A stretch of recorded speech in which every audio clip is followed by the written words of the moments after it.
All right, so let's keep going introducing the class. I talked a lot about myself, take that for whatever you want to take it for. Talked a lot about myself with the limited time we had compared to the full class time on Tuesday. And today I'm going to segue into how that relates to chapter 1 and then into chapter 2. And I think we'll get through what we're going to cover in chapter 2 by the end of the day. So I want to root the class in the underlying philosophy of this branch of accounting.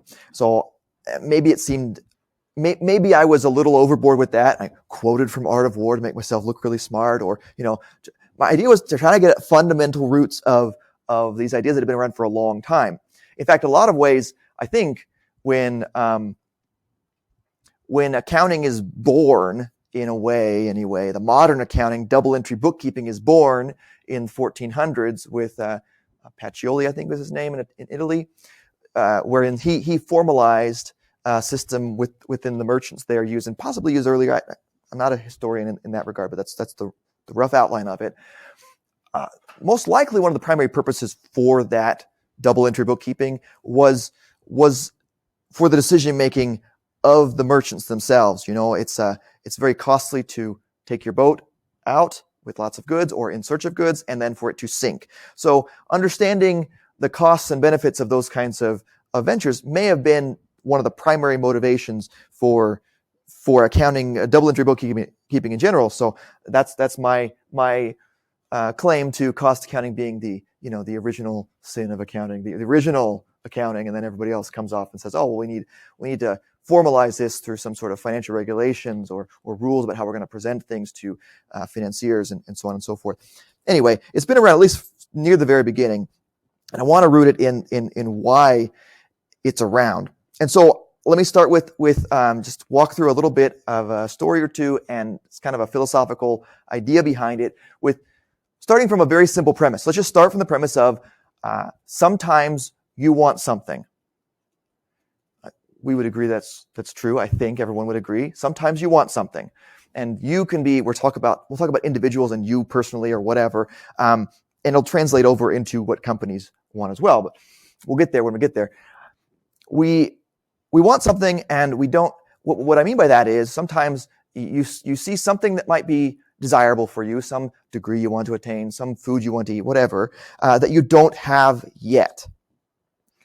And this plays out over time. In part, you could say you usually want something because, well, your prior version of yourself from yesterday or last week or last year or the last 10 years either set you up with something that you like and you want more of that, or set you up with something you don't like and you want to change that, you want to improve that from where it was. And you realize that you're going to continue living on in perpetuity until that day we're aware of course, eventually we die.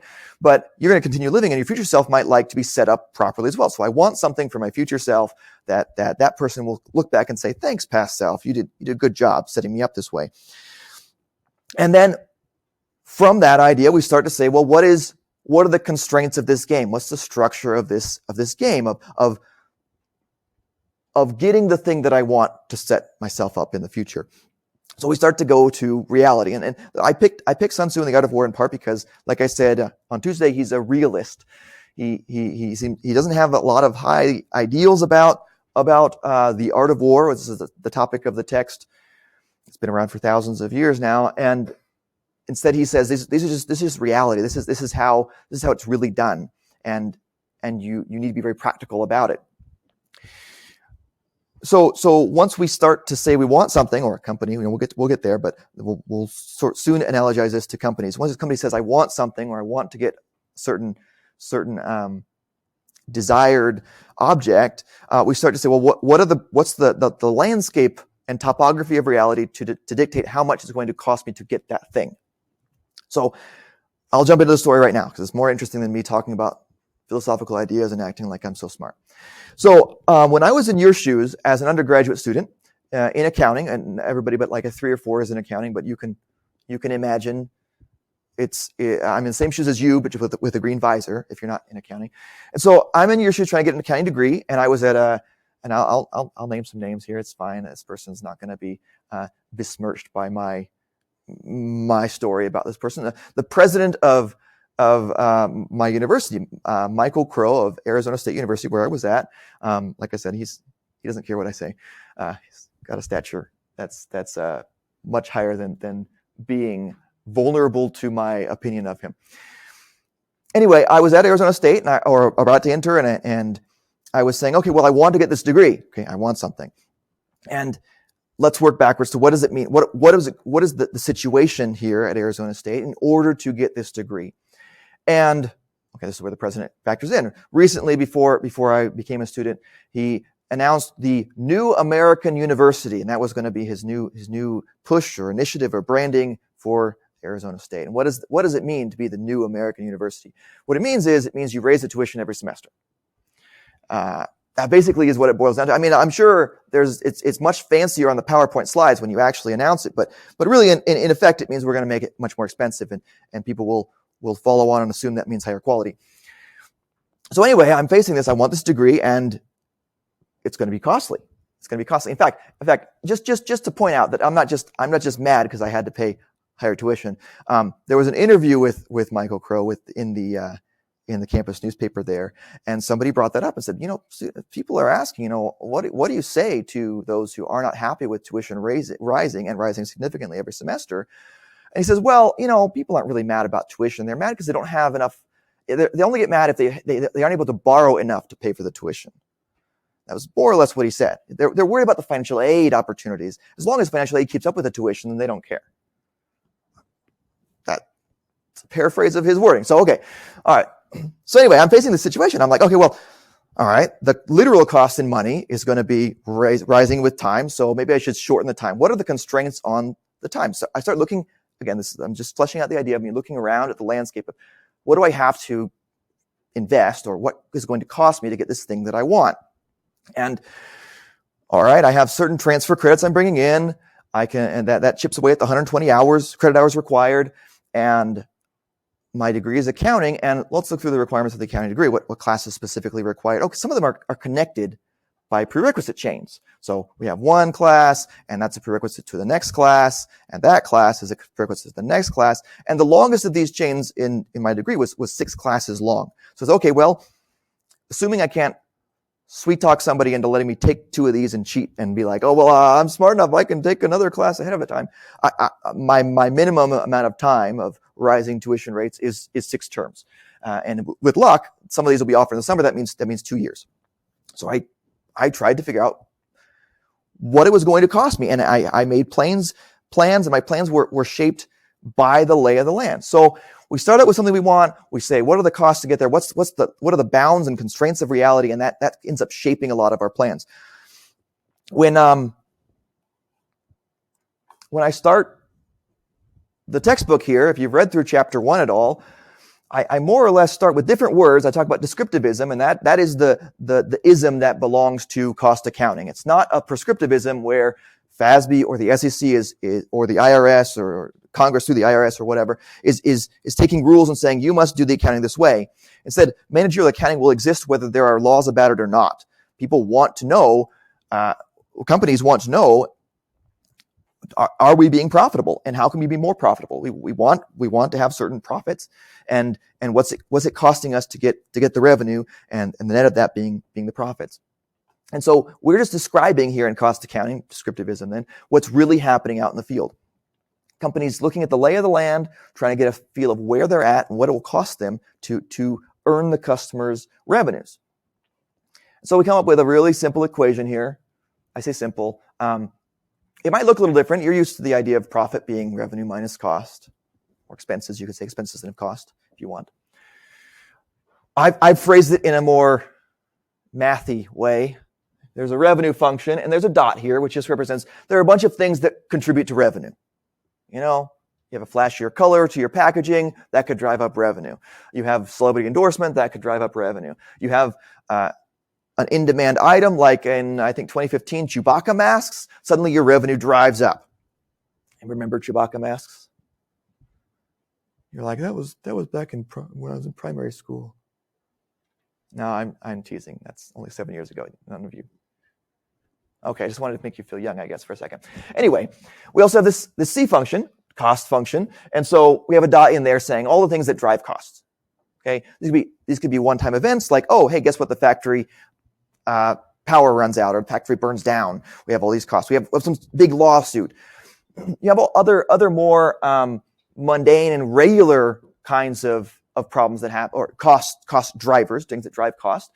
The quality of the materials, where you source the materials, the price of them, how much you can use for input of material per finished goods unit, the cost of the labor. If you have expert labor, maybe the expert labor is good or is easy to acquire versus hard to acquire. That's going to drive up or down costs. And the pie here, just to be super sophisticated and act like we're super smart, we like to represent profit as pi, because it makes us look smarter if people can't understand what it means. Economists should become like modern art painters or something. All right, so we're going to be looking at this equation right here. So the idea is a company wants profit. And now, when I say a company, I'm making a fundamental assumption here, and that is that it's a for-profit company, meaning the owners of some kind, shareholders or a more closely held group of owners, has put money in with the object of saying, well, okay, we're going to invest in this thing because in long term it will bring a greater return than we invested in it. It's for profit. The objective is to have it be for profit. And now that might sound very greedy, but unless it's some sort of government monopoly, the customer has to voluntarily give you the money for you to earn the profit. So if you want profit in the long term, being for profit largely means satisfying the customer's desires, providing value to the customers. You don't tend to be in business very long. You either aren't in business very long, or your business ends with you in handcuffs, usually, if you don't have that as your objective. You can lie and cheat your way a certain degree towards profit ends, but there are real limits to that. All right. So before I go much further, let me go back up to this right here. So when we talk about lay of the land and the structure of reality, the topography of reality that's going to determine how all this plays out. This is very mathy and very abstract, but when you translate it into reality, this shapes what a company is going to do. The core competencies of the company are going to determine how much to do something will cost and how much they're going to earn when they do it.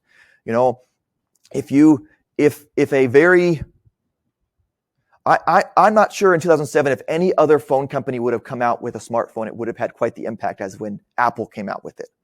Apple had the brand recognition, or the brand identity of being creative and innovative and turtlenecky and everything, with Steve Jobs' signature look, right? And so when they came out with a smartphone, that significantly changed how their revenue function operated. That was a significant contributor to the fact that it was such a winner. So like, oh yeah, the customer was like, oh yeah, this fits. This is exactly the kind of super high-tech device I would expect from this kind of creative, on-the-edge company.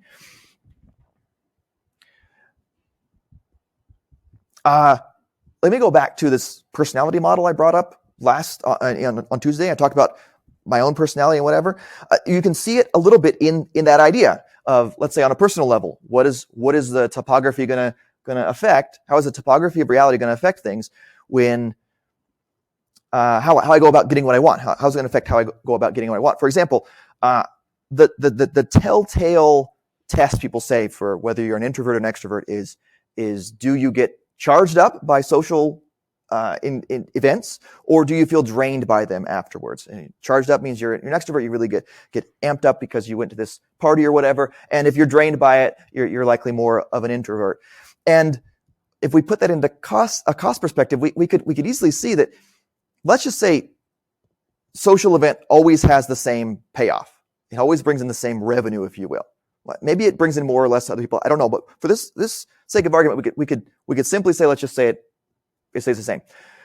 And then if you're more introverted, then what that might mean is you're less skilled at some of those micro skills needed to engage successfully in the social event. It's hard to come with small talk, fewer jokes, I don't know, have a weak handshake or whatever. I don't know, all the different things that go into a successful social event. And so it's more costly for you to reap the rewards of the social event. So in order for you to successfully get the prize of the social event, you're going to have to invest more time ahead of time, time and effort in the moment, and potentially some opportunity costs of things you could be doing that are more productive to you. And so look at this: the cost here is greater than the payoff. And so if you go through that social event, you've incurred a loss. You feel drained afterwards, if you will. Whereas if you're more extroverted, maybe you're really good at this. You always have something to say. Your personality is really, really bubbly, or you're really the life of the party, whatever it is. You're not afraid to break bones when you jump off the coffee tables, everyone likes you at the party, or whatever it is. And so you get the successful payoff there. It costs you very, very little because you're good at it. And so right there, we have a profit. So you're charged up from this event. So just like your personality there could indicate whether you like something or not, whether it's profitable for you to go to something or not, the core competencies of the company, the reality the company exists in, are going to affect whether or not it's going to earn profits on different ventures. So I say a lot of great things in this first chapter, but I'll skip over those. You can read those on your own. I did want to say one of my great things here. All right, so I assume right away for-profit companies, but you really can translate this very easily into a not-for-profit environment. A not-for-profit environment is not designed for profit. I hope that isn't a revelation to you. But the idea is that something other than profit is the mission. It's the thing that the company wants. And I put that as mu, just still look sophisticated. A lovely Greek letter there. And notice that it basically, mu has the same definition as pi, except there's this m function right here. So we're going to take the excess of donations or revenue, subtracted away the costs, so the excess of those two, and take that remainder and transform it through some m function to accomplish mu, which is some measure of the mission. Whatever the non-profit mission is, the mission other than profit, we're going to take the money and resources that the nonprofit has through some sort of m function and transfer it into accomplishment of the nonprofit's mission. So there really is not a lot of difference between that and the pi equals r minus c equation earlier. That m is a difference, and that does play a role in different qualities of nonprofits, like how well is this nonprofit situated to transfer donation dollars less the administrative costs into accomplishment of the mission. For example, if you have $14 million sitting around, don't hand it to me to go dig wells in a third world country. I've never done that before. I have no contacts that would help me be able to go accomplish that sort of thing. I probably would have a really bad M function here for the $14 million you give me to accomplish that mission. I'm not the right person for that. So usually nonprofits lean on when they're asking for donations, they lean on advertising how well they fit. Look, we're really good at doing this thing. We're really good at converting your dollars into the mission, and rightfully so. That fits really well with how they're set up. All right, now we'll jump over. All right, so we have firms trying to maximize what they want, the profit, the for-profit, and in chapter 2, we'll go to the quiz in short order here. We'll start looking at some questions. I introduced some 4 archetypal types of questions that you have to answer as a business, and we do what's called relevant cost analysis on these. Meaning, we're simply going to say which of these 2 choices is the most profitable. So we've dichotomized the choice to make it this archetypal, very traditional and introductory set of decisions. Dichotomize the DI, and dichotomize means 2. So we made it 2 choices. You can either this or this, and that's the name of all the choices: make or buy, keep or drop, sell or process further, and then with special order we can accept or reject the special order. And so we're gonna in chapter 2 look at all sorts of questions that deal with, okay, well, which is most profitable? What is and the question will be a word problem that says, well, here are all the facts of the reality around the firm and what it costs the firm and what's going to get from this. And it's a made-up firm, so you get to accept my made-up reality for each of these problems. And here's which of these choices should it do then? This is not too tricky and most likely covered in your intro class, but it's good. It's a good starting point again to philosophically ground us, because it's one of the simplest versions of figuring this kind of question out. Now, I do want to make a note, and there was a student who gave me some pushback on this, and I don't begrudge the student. I think that was good, and it prompted a note here. When I say earlier in this chapter that we're making a decision, or a dichotomous decision of this or this, and I make a note, even I say something like, if there aren't more than one option, there's no decision to be made. There's no analysis that you're making. And the student gave some pushback in the sense of, he said, well, basically, yeah, but in my work, we're constantly analyzing, doing reports on vendors, and there's really no difference between them. And that's a fair point. And you might go through 1,000 vendors, and when you do the analysis between them, might be very little difference. But presumably you're doing that analysis in your business because there's an off chance that 1,001st vendor is a real lemon, and you're trying to weed that vendor out when you're doing the analysis. So we're doing these decisions. It's going to be simplified in the problems, but in reality, we're making these decisions in a probabilistic world. We're saying, okay, well, we want the thing, we want to sell customers this service or this good, and we're going to make decisions about the probability that it will bring in revenue, and the probability that it will incur certain costs, and the probability that we'll have the profits that result from that. And so the question is going to be very, very structured and certain about the world, but we're really in practice we're doing this all based on probabilities, and we're saying, okay, well, let's increase the likelihood that we'll earn a lot of revenue. Let's increase the likelihood that we'll be able to save on some costs. All right, so also I'll go over the other names we have for this. Relevant cost analysis is also called sometimes differential cost analysis, or incremental cost analysis, or marginal cost analysis, because it's you're taking two options and you're saying, well, what's the difference between them profit-wise? So differential cost analysis, or sometimes we say incremental difference, and incremental gets in there, and then marginal, what's the marginal difference between them? Also, that gets in there that way as well. How does relevant, in terms of relevant cost analysis, get in there? Relevance is due to the fact that the only things that are relevant in this decision are the differences between these two things. If they were the same thing, again, there would be very little, if any, decision to be made. If they were literally the same thing without any probabilistic problems that might come up in terms of, well, they're the same thing, but this one fails once every 1,000th time. This machine, let's say two machines that are identical, except for this one fails every 1,000th time, this one fails every 100th time. Well, now that is a probabilistic difference, and we're gonna have to weigh that. Only those differences are relevant to the decision. So we have relevant cost analysis as well. That's what I picked for the title of this, but is a descriptivist art here. And so we end up with lots of different names because lots of different people are describing this thing that happens in business in reality. That's going to be a common theme throughout the semester. This is the basic table we're going to set up. As we do the problems, we have our different alternatives. We're going to talk about how much each one earns in revenue.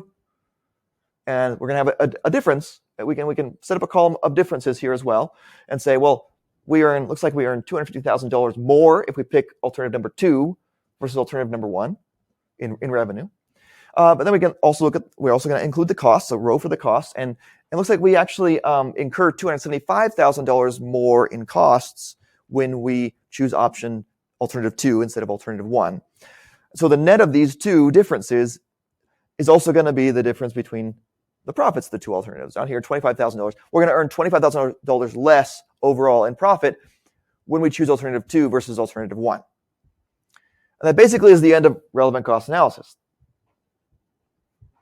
And yet some of the problems will have an additional layer to them, because this isn't really the end of the decision-making process. This is just the end of what we can put in the table.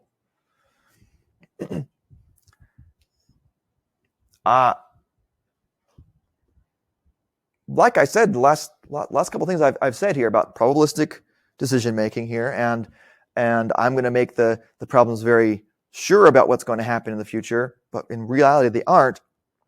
We really don't know much about the future.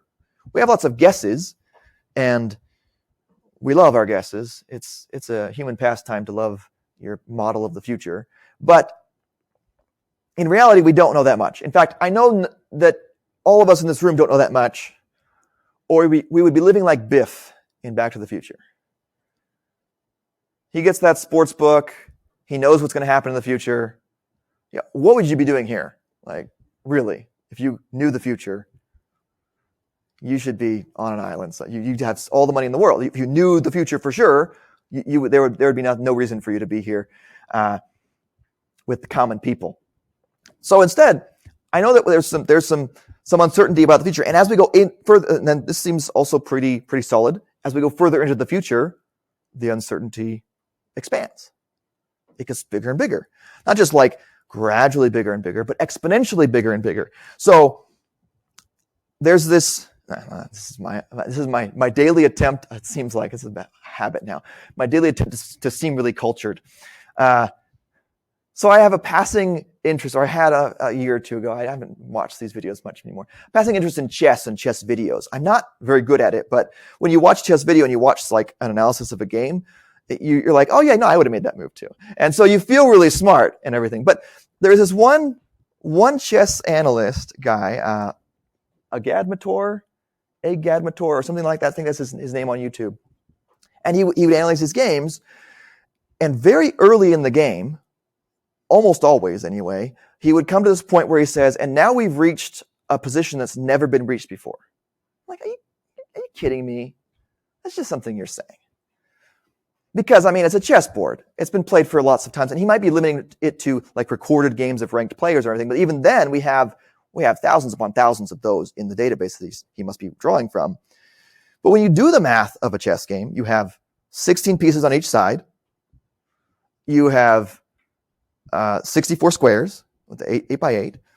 And with each move, there are dozens of potential moves that can be made. And you start to take the possible branches of the game as it goes. And yeah, I'm not too surprised that on move 8 or on move 10, he will say something like, well, this is the first time this position has been reached in this giant database of games.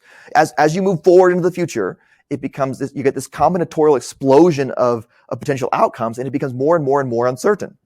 All right, that's relevant to this, because this table relies on us being able to quantify certainly the revenues and the costs of the two alternatives. Well, as we go into the future, more and more of it gets real fuzzy and uncertain. And so you can't stop here. This is the start of the decision-making processes. Oh, okay, well, we know, based on the numbers we can quantify, that alternative 2 is $25,000 less profitable than alternative 1. But, there's a key but in there, we also have to consider the strategic landscape as well. So we have also the problems we'll talk about, strategic cost analysis as the next layer. And this aspect of the problems really doesn't give students problems. Yeah, that's fair to say. I hope you're not freaking out and saying, oh no, we're going to do more of these problems. This actually is not very hard the way I've done it.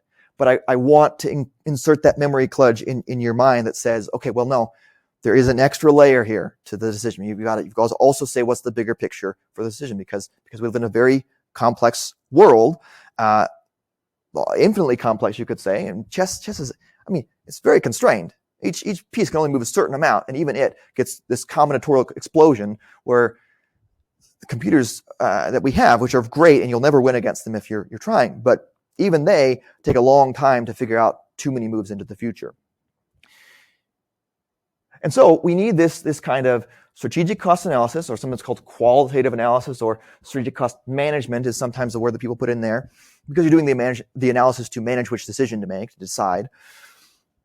The strategic here, I said it pretty well here, the strategic means long-term. Because you're going into the future where really the numbers become less certain. And so we're going to say, all right, well, in the long term, our strategy is this. This is our core competency as a company. And so our strategy is this. And I boiled it down. Perhaps if you're a strategy person, you're not going to be happy with this, but I boiled it down to 2 possible strategies. Because from a pi equals r minus c perspective, we have 2 basic strategies. You have the cost leadership strategy, and you have the differentiation strategy. So with differentiation, if you're trying to follow a differentiation strategy, you have in the past, or you are now trying to increase how much the customer gets. So this isn't the graph for the company, although they hope it matches it. This is the customer graph. This is the benefit the customer gets. You're trying to increase how much they get, more and more value to the customer. And you're hoping that how much the customer experiences loss at paying for extra or incurring the opportunity cost of switching or whatever it is has a lower slope.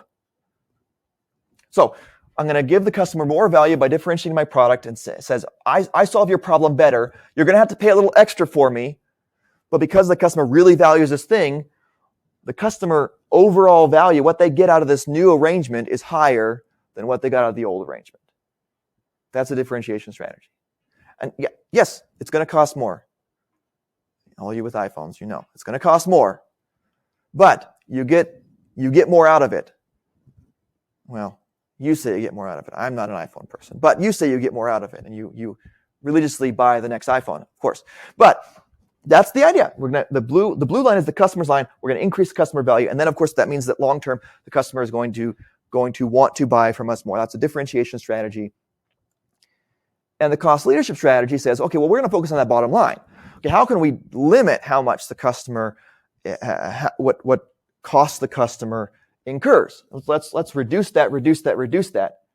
And if our customers if the customers we're targeting are very price conscious, then this cost reduction will diminish the benefit that they get from our product at a lower slope and slower than we're reducing the cost. And so we've increased the customer value here as well, from here all the way to here. So that's a cost leadership strategy. And so the problems will say something along the lines of this. This is like a sample idea of a problem. It'll give you a bunch of details about the relevant cost analysis, and it'll say, here's what it costs to make such and such input. Here's what it costs to buy such and such inputs for a make or buy decision, for example. And it'll come out where you'll do the math there and you'll say, oh, okay, well, clearly make is more profitable because it costs less. But then I'll say something along the lines of, yes, and the company I'll have a paragraph in there, a sentence or two, that says the company's strategy is a cost leadership strategy where they're trying to save the customer as much money as possible. And then you'll say, okay, well, that lines up with the idea of buying versus making. Because when you make it, you have greater control over the quality. Buying it's harder to control the quantity because it's a separate entity that you're getting that input from. Or I might reverse the problem, might say something else. It might say, let's say, for example, it says exactly everything up till that last point where I said it's going to paragraph about strategy. Instead, it says the company has a differentiation strategy where they're really interested in the quality of the output. They're really interested in high quality output for their customers. And the answers will say, well, A, B, C. Well, let me say it this way. The correct answer choice will say, relevant cost analysis says we should make instead of buy. Or we'll say, I said it up wrong. Relevant cost analysis says we should make, and our strategy says we should make in that example. We should make because it's high quality. We should make because the relevant cost analysis says it as well. I think the assurance I want to give you here is that paragraph will be very clear about what the strategy is. As we go through the questions, hopefully you agree with me. I said this isn't what people usually have trouble with in this class. So I want to give that assurance. You're not going to have to become a master strategist of businesses and be able to interpret from all the tea leaves I put in there about what the company should do strategically. It's a made-up company. That's not going to be worth your time trying to guess what I'm thinking about that. So I try to make it really clear in the problems. In fact, let's go over some problems. All right, let's try and find one that has a strategic element to it. So I can show. Okay. So the firm Forgotten Legends produces specialty 11-sided dice. I'm going to try to. What would that look like? It breaks your mind trying to imagine that. That's why I put it in the question. Anyway, specialty 11-sided dice, as well as a related product, role-playing games. Specialty 11-sided dice have this amount of revenue. Role-playing games have $2 million in revenue. All right, so let's set that up. Let's start let's start playing the game here. Playing the game, whatever. We'll start making the problem. Okay, so we have Forgotten Legends, and they have 2 products. We have 11-sided dice. We have role-playing games. All right, and we have a certain amount of revenue for each of these. So let's say revenue. 11-sided dice brings in $150,000. Oh, got to unlock. $150,000 in revenue. RPGs bring in $2 million in revenue. And now we have our costs.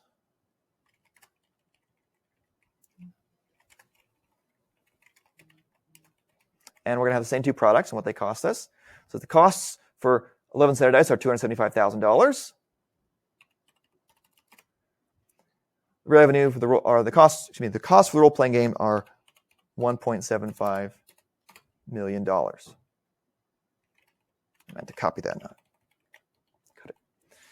All right, if the firm drops, okay, so there's a key word right there. So this isn't a make or buy decision. It's not a special order decision. It's not a sell or process further decision. It must be a keep or drop decision. I use the word right there. One of the alternatives is to drop. So this must be what we're doing when we keep. We're earning this amount of revenue. We're expending this amount of cost. So let's put in what the profit is right now.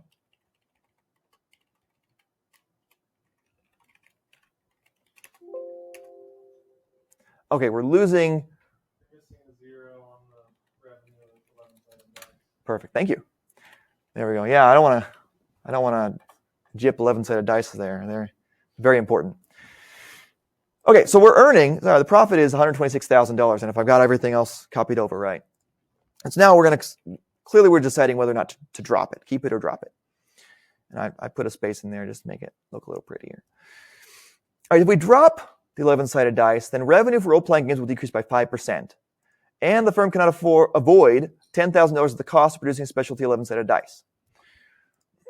Okay, so if we drop, we lose all the revenue from 11-sided dice, and we're going to only earn 95%, or 5% less, of the revenue for role-playing games. Some people just buy our role-playing game just to get our weird dice. Okay, 5% of people apparently do. Also, we can't lose all $275,000 here. We can't avoid $10,000 of the cost that's been attributed to the 11-sided dice. Probably a shared worker or shared equipment that's used. Maybe there's an instruction manual of how that comes with the dice, and we print it on the same equipment that we print the role-playing game on. And so that's $10,000 of equipment that we can't just get rid of because we're still using it for the role-playing game. You would need instructions for 11-sided dice. It's really weird. We have. Okay. It doesn't say anything about the cost of the role-playing game. All right. So now we can determine the profits if we drop. Okay. So looks like the hit that we took to RPG revenue from those people who really wanted 11-sided dice, and so we drop it, they won't buy our role-playing game. It looks like the $10,000 of cost that is attributed to 11-sided dice that we can't avoid, even if we drop 11-sided dice. Looks like that those 2 hits aren't hurting us enough to make it unprofitable to drop the 11-sided dice. That's often the structure that I put in here because I'm mean. You'll say, different to other questions, you'll say, oh, well, look, this is obviously unprofitable. But then I'll say in a paragraph like this one right here, oh, yeah, but you know what? If you drop that thing, then your other product lines revenue are going to drop precipitously. Oh, and you can't avoid all the costs anyway. And then when you do the full analysis, it'll be like, oh, it's not profitable to drop it. These are the 2 complications I tend to add to the keep or drop decisions. All right, and then I have this sentence right here.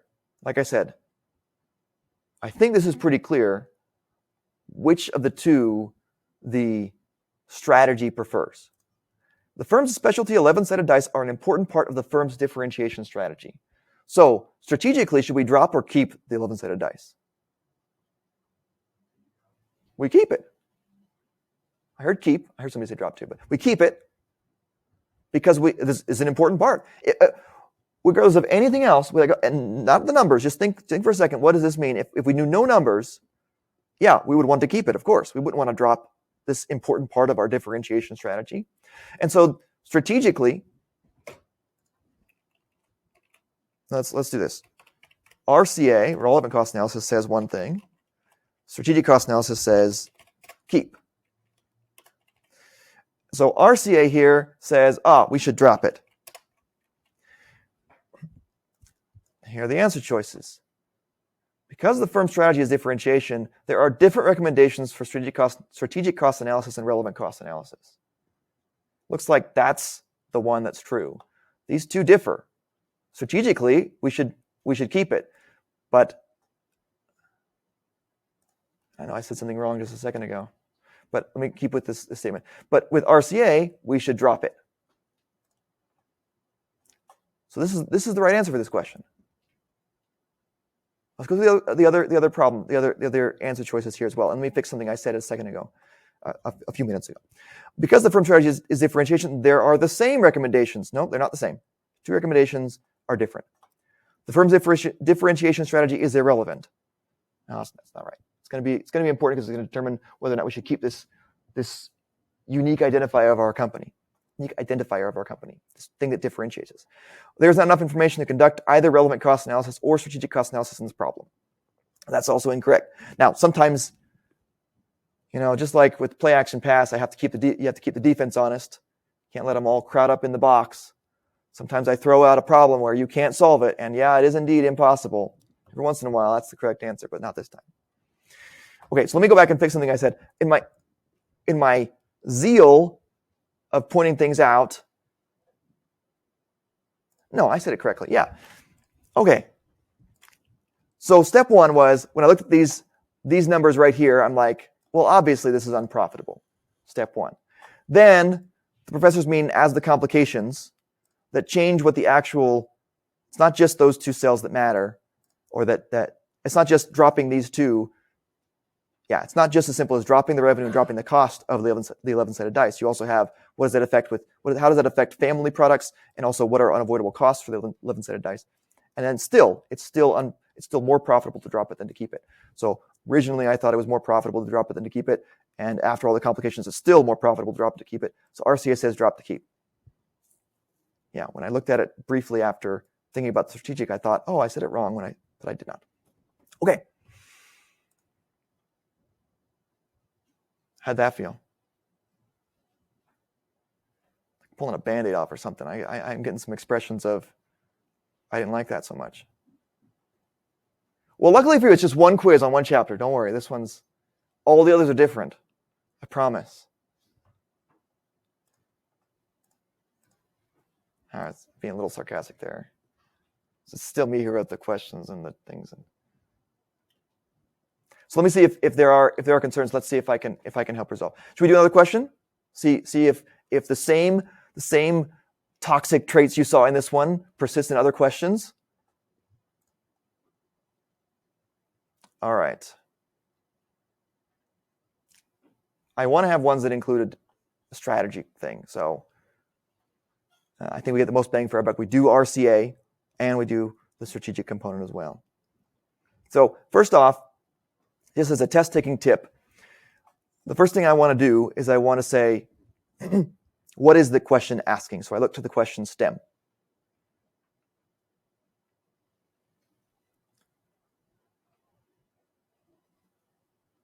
Okay, well, this one lacks a question stem because I didn't write one in. This is an old question too. No one's complained about this. What it's saying is, it's saying the same thing it's asking the same thing as this one right here and this one right here. Which of the following is true? I think I follow that pattern so much that when I don't have it in this question, no one complained about it. So the question stem is, which one of these is true? I'll fix that question. This is Bombadil, huh?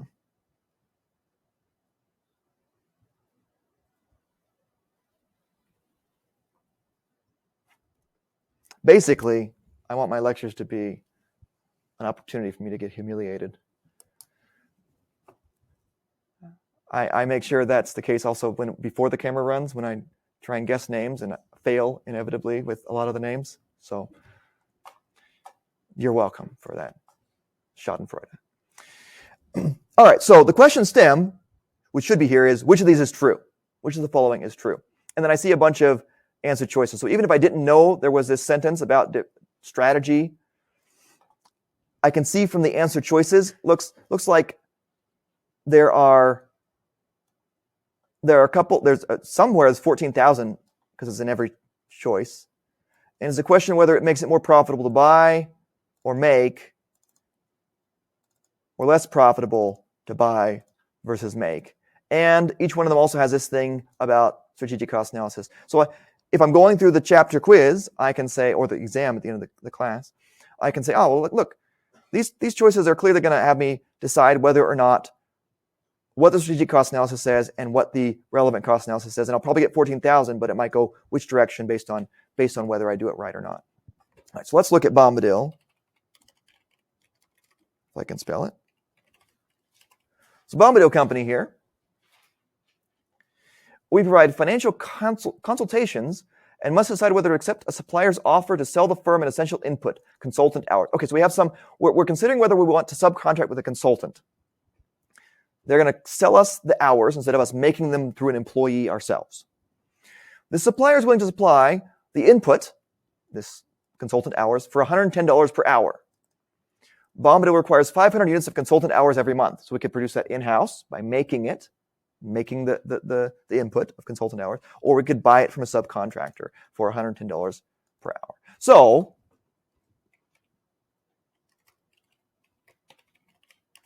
let's move that down.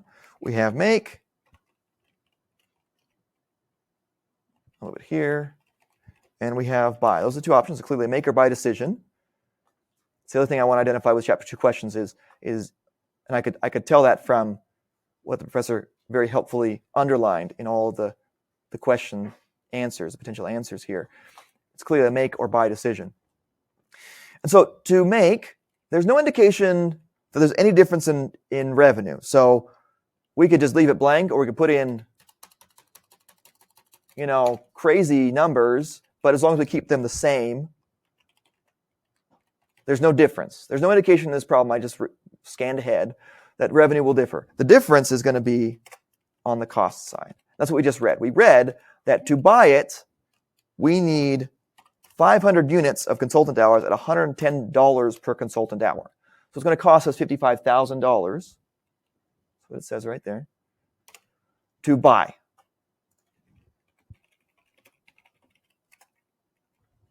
All right. To make consultant hours, we're going to have our own equipment and labor. I'm curious what I was thinking when I wrote this. What equipment is required for consultant hours? Are we doing chat GPT sort of stuff here? Consulting with an AI? What did somebody say? Gears? Computers? I guess so, yeah.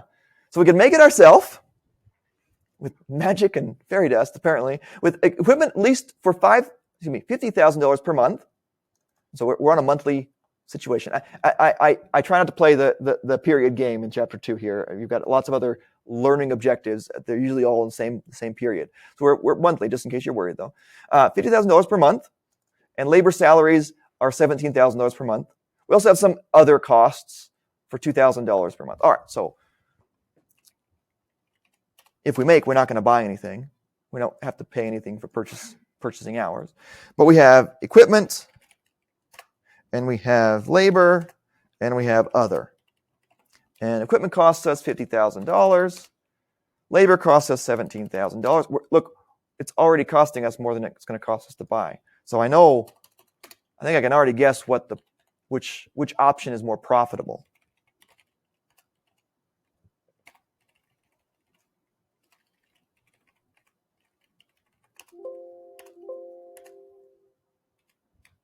I don't like to close parentheses.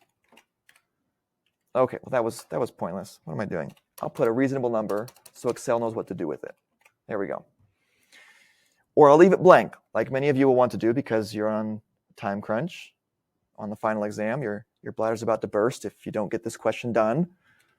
So I'll leave it blank just to make it faster. And I'll fix my equation down here. There's no indication about revenue at all. We're making this decision entirely based on the costs. At least the RCA is entirely based on the costs. That's all the information we have. So it costs $69,000 to make the 500 hours and $55,000 to buy the 500 hours. So which of the two does relevant cost analysis or RCA recommend? It says buy. Yeah. Don't get tricked and say, well, 69,000 is a bigger number. No.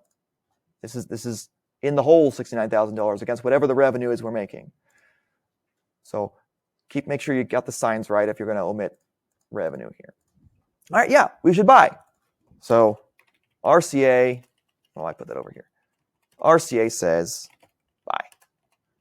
Strategic cost analysis. Okay, we're pursuing a differentiation strategy. Okay, with make or buy decisions, there's one rule of thumb that'll help you. I guess if there's one piece of interpretation you have to do, it's in the next sentence right there. Bombadil and Company is pursuing a differentiation strategy. Oh, by the way, also this is an important sentence here. If the firm buys the part, all costs of making the input can be avoided. So I know for sure that all those are zero. Bombadil and Company is pursuing a differentiation strategy. Buying the product from a supplier limits the control Bombadil and Company has over the quality of financial consultations. So differentiation, I'm worried about quality, right? I want the customer to get the highest possible experience because that's going to maximize the customer value, get that blue line higher, and they're going to be willing to pay more for it. So does that suggest buying or making? Strategically, should we buy or make this product? We should make it. We have more control over making it, apparently, although forget about the fact that we're doing equipment. This is primarily equipment-based question here. Got robot financial consultants, still high quality, apparently. But yeah, strategically, we should make it. And we got that $14,000 in there as well. So it will cost us $14,000 more to make versus buy. And so, let's make sure we phrase this right. It's $14,000 less profitable to make than to buy. So that says it right there. Even though the relevant cost analysis suggests it's $14,000 is less profitable to buy this input than to make it. Oh, so I said it wrong. $14,000, and I took make minus buy. Okay. So we lose $14,000 choosing make over buy. And so that's the way I've fixed the order here in the answer choices. I've made it fixed in terms of buy versus make every time, but I've changed more or less. Okay, so it's, even though relevant cost analysis suggests it is $14,000 more profitable to buy this input than to buy, that's correct. Strategic cost analysis suggests the firm should make the product. Does that fit the fact pattern here? This one's right. Great. These ones right here say relevant cost analysis suggests either more or less, and strategic cost analysis agrees. So these two say they disagree, and this one says this in the right order. So like me, like I had to, make sure you're taking extra care as to which you're saying with a problem like this. There are a couple like this. Oh, want to talk about that question? Want to block it from your memory? At least after the quiz, maybe. After it's done. All right. It's not due this Friday. It's due next Friday. All right. Let's try another keep or drop. We got to get to some seller process further, but let's do a keep or drop open answer. So all of the problems in the class are either multiple choice or open answer, like this one. We did 2 multiple choice. Let's look at some open, at least this open answer. So I know it's keep or drop because how much more or less profitable is it to keep second department than to drop it? Okay, so I had a particular order there, and I phrase it a certain way. So we'll need to keep that in mind when we enter the actual answer. It's clearly a keep or drop decision. So I'm going to take my template here, and move it down to first department and second department.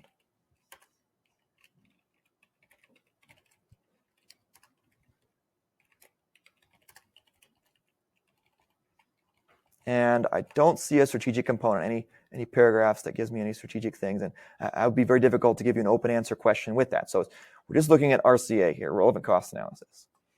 All right, we have two departments, first department and second department. We're thinking about dropping second department. So first department earns us 109. In fact, let me copy it. 109,326. $109,326 in revenue. And we have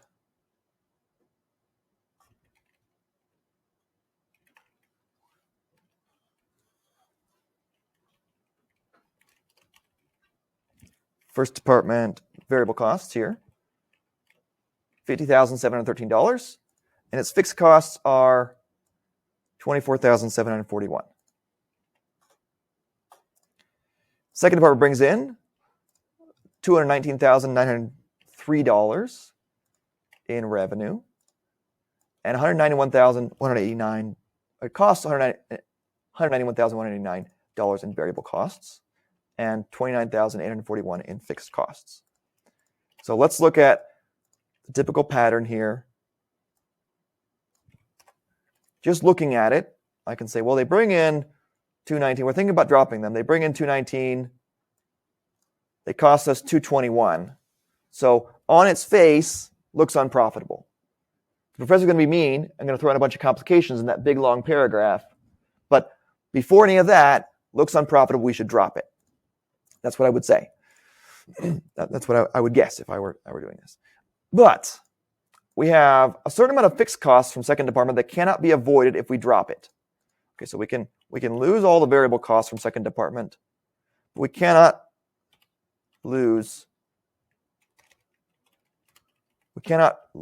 avoid this $6,686 of fixed costs. That's still going to be there. We've attributed it to second department.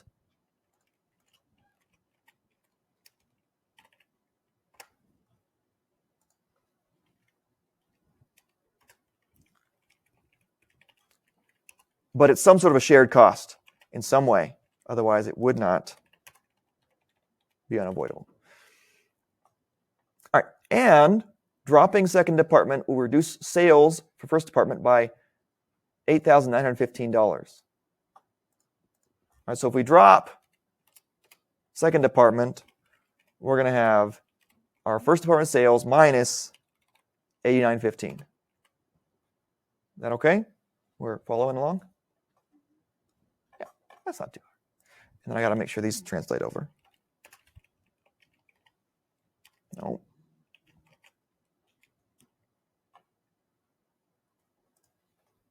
Okay. So let's double check real quick. We have the revenue, the variable cost, the fixed cost copied over right. We have for second department the revenue and its variable costs and fixed costs copied over correctly. And then we have, if we drop, we're going to lose $8,915 in revenue for first department. And all of second departments, of course, we dropped it. We still incur the same amount of costs for first department. We lose all the second department's variable costs, but we can't drop that 6,686 in fixed costs. Okay, so those two together, those two complications of this amount and this amount that have changed our calculus, make it so that now the solution is, now the correct decision or the best decision based on relevant cost analysis here is what? Yeah, we should keep.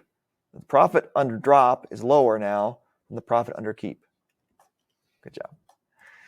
Yeah, like I said, I before I get to this paragraph, I say to myself, oh, 219,000 revenue minus all these variable and fixed costs, 221,000 in variable and fixed costs, it said, must be profitable to drop this department. These complications turn that around, and now it's reversed, and now it's more profitable to keep it. We got to put a number in there. We got to put a number in here. Now I know the absolute value of the number is going to be given by subtracting these two away. So it's more profitable to keep than to drop by $7,788. Now, how does the professor require me to write this? How much more profitable is it to keep than to drop, more or less? So it is more profitable to keep than to drop. Okay, so it's going to be a positive number, 7788, I think. Let me double check here. The answer will be negative. It is less profitable to keep than to drop. No, it should be keep. Yeah.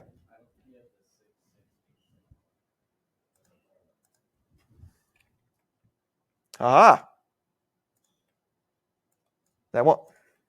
I can grab it. Thank you. So it's more than that. It's still more profitable to keep than to drop, but by more dollars than we thought. Thank you.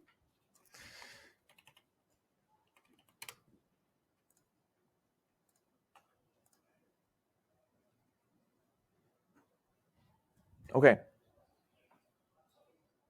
Look good? The quizzes are orders going to be the same as yours, but if you're 7, be my number 2. Right? There's it all just random? The order is going to be randomized. Yeah. It's a fairly large test bank, but you might see some of the same problems we go over in class. I've decided that's just the cost of making sure you're familiar with the problems. Okay. We want to talk about that one more? It put that in. Yeah. It just, yeah. Canvas is smart like that, I guess. And I think let's just test it out. I'm pretty sure if I just copy it in with a comma, it'll accept it as well. So when we submit the quiz, we'll make sure that still works. But I think it accepts it if you already put the comma in, and if you haven't, it puts it in for you. Yeah. Okay, let's get a cellular process further before we get any further.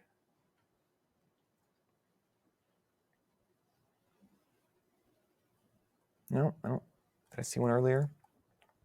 Make by cellular process further. Okay, this is a classic one to give trouble to. So this style of problem in the test bank. Okay, so we are actually going to do three cellular process further decisions in this one problem. 3 decisions in one problem. For each of these, we have an input of lowercase aaa and an output of uppercase aaa, or rather, we have some raw material of lowercase AAA, and we could refine it, process it further into uppercase AAA. And likewise with lowercase BB, that's some raw material, and uppercase BB, it's some refined process further material, and same thing with CCC. Okay, so with each of these, we need to decide, is it more profitable for us to sell the raw material as it is, or to process it further? And so we're going to have 3 different decisions like that. And then I'm asking at the end if you can figure out what the profit is overall, having correctly made each of the 3 decisions. So with cellular process further, we're talking about some situation in which you have a split off point at which you could either just sell it as it is. There's a market for this raw material, raw good in some way. There's a market for it. Or you could process it further, and there's a market for that refined good as well. In the textbook is my favorite example of this, which is cookie dough. You could eat the cookie dough. I'm not allowed to say that anymore, right? It's liability that I suggest you eat cookie dough. But people sometimes eat cookie dough. It's the raw material. There's a market for it. Or you could bake the cookie dough and have the finished cookies at the end. Do you want to incur the cost of waiting 15 minutes? I know I don't. It's just too much. All right. Anyway, jokes aside, that's the idea. If we have some split off point, and also there's another important term, which is we have joint costs, which are all the costs that it took to get us up to the split off point. If you've forgotten what cellular process further decisions are like, we have all those costs. They're called joint costs. And do I say joint costs? I don't say joint costs, but this cost here expresses the idea. We have all these 3 byproducts of some common extraction process, some joint cost, and they're this number right here. So those are the costs of materials and time and everything that costs us to make the cookie dough. And now we're at a point where we could either sell it as it is or process it further. You all made that decision when you decided whether or not to attend school.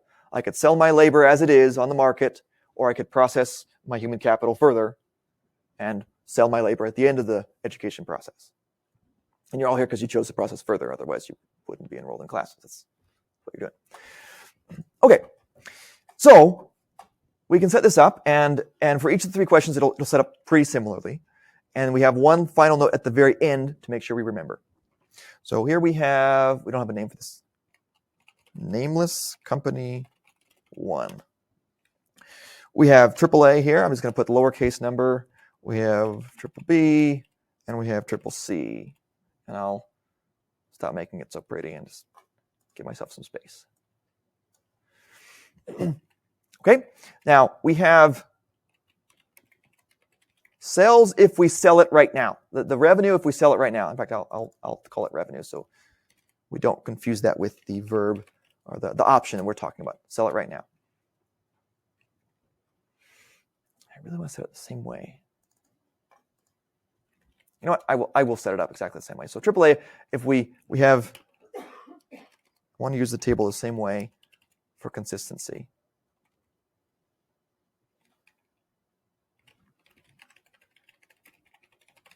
We can either sell or process it further. Revenue if we sell right now, $324,000 with change. And if we processed it further, there's a good market for that apparently. That's the revenue that we earn. Now, if I could put cost, I could put C function, whatever it is. If we sell it as it is, we don't incur any additional costs for AAA. Now, the joint costs are there whether we sell now or process further. So they don't differ across alternatives. Therefore, they are irrelevant. So we're going to leave them out for now. Our cost of selling them now, we have no additional cost. We already have the cookie dough. We have AAA, lowercase AAA. But to process it further, we need to incur an additional cost. I think, just looking at the numbers, it's going to be pretty obvious that it's more profitable to process this further. Yeah. And why is that doing that? All right, so clearly, we want to process further.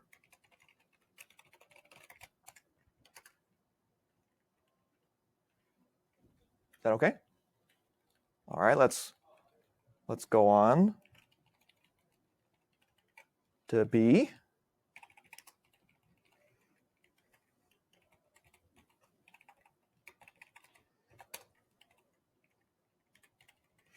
And we have different numbers here. If we sell B on the market as it is, as cookie dough, effectively, we earn $168,000 basically. If we process it further and sell on the market, we earn less than that. That's not good. We have a bad process, whatever it is. It's ruining the cookie dough. And we would have to pay $250,000 for the privilege of ruined cookie dough. So do you think we should sell it as it is or process it further? As is. Thank you. Thank you. So lowercase b, we sell instead of process further.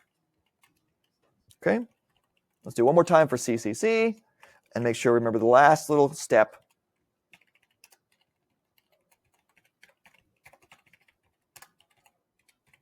All right. CCC has $406,000 if we sell now, rounding off. And almost $2 million if we process further. And we incur, well, let's see how this math pans out. We have to incur $635,000 of cost to process further. And yes, it does pay off. Look at that. We only earn the $406,000 if we sell now. If we process further, we're gonna earn a profit of 100 or 1.3 million from that decision. So that is process further, right? Capital C's. Great. Okay, so now we have whether we are selling now or processing further for each of the three. And so if we process further, and so we're going to process further here, we're going to sell as is here, and we're going to process further here. And what we're going to do is we're going to sum those three. So the profits of the correct decision here are 1.3 million. The profits from the correct decision here are 168,000. And the profits from the correct decision here are 1.3 million. So the three choices together give us a certain amount, 2.8 million. Now, to get all the raw materials, we had to incur the joint costs of $143,000. And this is when we're going to factor those in, because the question stem is, what is firm's profit? Assuming we make the most profitable decision. We just made the most profitable decision. Our overall profits from those decisions after we've reached the split off point is 2.8 million. But the firm profit overall includes the joint costs. We don't need to consider the joint costs during the decision. That's the key. But we still are actually paying those joint costs overall.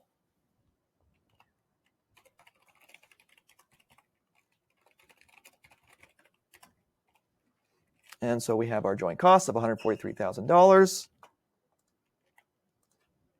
And we will subtract those away from the 2.8 million and end up with 2.68 million, which should be right, unless somebody sees something right now that we're over a minute.